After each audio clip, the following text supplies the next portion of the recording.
Hai, Assalamualaikum warahmatullahi wabarakatuh. Saya lagi proses pengerjaan busur pesanan. Ini 33 lbs. Teman-teman, akhir-akhir ini saya sering live di akun TikTok. Saya sedang latihan di jarak 50 meter ya. Kemudian seringkali ada pertanyaan yang masuk, bagaimana cara membidik di jarak 50 meter. Dan ketika momen live itu sebenarnya saya tidak bisa jawab karena harus menerangkan banyak hal untuk perkara membidik ini. Pertama, teman-teman, faktor yang mempengaruhi cara seseorang membidik dalam panahan tradisi dan pada teknik thumb draw ini ada macam-macam faktor ya. Pertama, kecocokan busur dengan anak panah, kemudian form si pemanah, posisi cara dia menggenggam, posisi anchor dia, mata dominan dia, kemudian cara dia rilis dan sebagainya. Kali ini saya pengen cerita tentang bagaimana kita membidik berdasarkan jarak dengan catatan, dengan anggapan, dengan asumsi bahwasanya anak panah kita dengan busur cocok. Jadi spine-nya anggap saja cocok, sehingga ketika anak panah kita buat satu garis lurus dengan target, ketika rilis dia akan mengarah kepada target, kurang lebih begitu. Jadi kita akan bercerita tentang bagaimana cara kita membidik berdasarkan jarak-jarak tertentu, begitu kurang lebih. Teman-teman, secara umum ada dua kategori orang dalam membidik berdasarkan jarak tertentu ya. Yang pertama ada seorang pemanah, ada tipikal pemanah yang meletakkan ujung poin ini pas di tengah-tengah target, di jarak berapapun, yang tentunya di jarak-jarak yang umum digunakan pada aktivitas lomba. Jadi ujung anak panah ini diletakkan di tengah target. Lalu posisi anchor dia akan berubah-ubah di sekitar wajah. Ini umum juga disebut dengan teknik fast walking. Kalau saya nggak salah di dunia barebow itu dikenal dengan nama teknik fast walking, di mana posisi anchor si pemanah itu berbeda-beda berdasarkan jarak. Misalkan di jarak 10 sampai 15 meter misalkan, ujung anak panah akan dia letakkan di target dan anchor dia mungkin di mata seperti ini. Kemudian di jarak 20 meter misalkan anchor dia turun, tapi ujung anak panah tetap diletakkan di target. Misalkan di jarak 30-35, anchor dia bisa jadi turun seperti ini dan ujung anak panah tetap dia letakkan di target.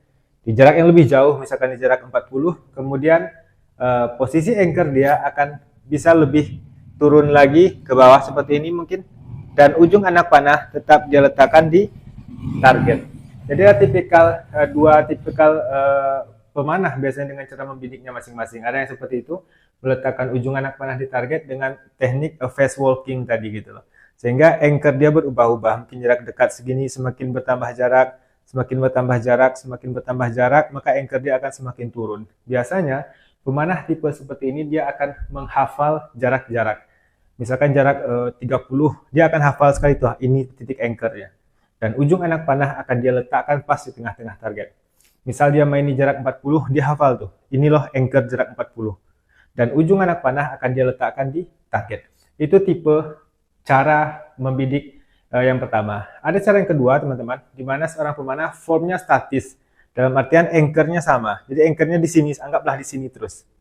Nah, di tipe yang kedua ini adalah tipe saya. Saya memanah dengan cara seperti itu di jarak berapapun. Tentunya di jarak yang umum digunakan dalam aktivitas lomba biasanya. Saya memanah di jarak berapapun, umumnya posisi anchor saya sama. Begini.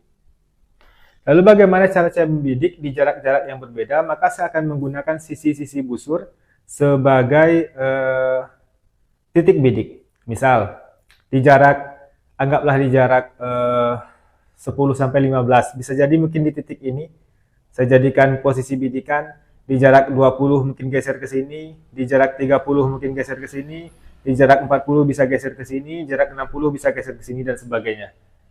Begitu kurang lebih. Jadi sisi sebelah sini ini yang kita jadikan sebagai titik bidik. Tergantung nanti kepada jarak-jarak yang kita latih. Misalkan di jarak 10-15 bisa jadi posisi target saya letakkan di sini.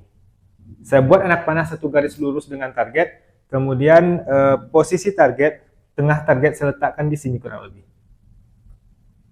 Semakin jauh jarak, semakin turun titik bidik, semakin jauh jarak, semakin turun titik bidik, semakin jauh jarak, semakin turun titik bidik sesuai dengan kebutuhannya. Begitu kurang lebih, teman-teman, di antara cara-cara seseorang memanah berdasarkan jarak-jarak tertentu.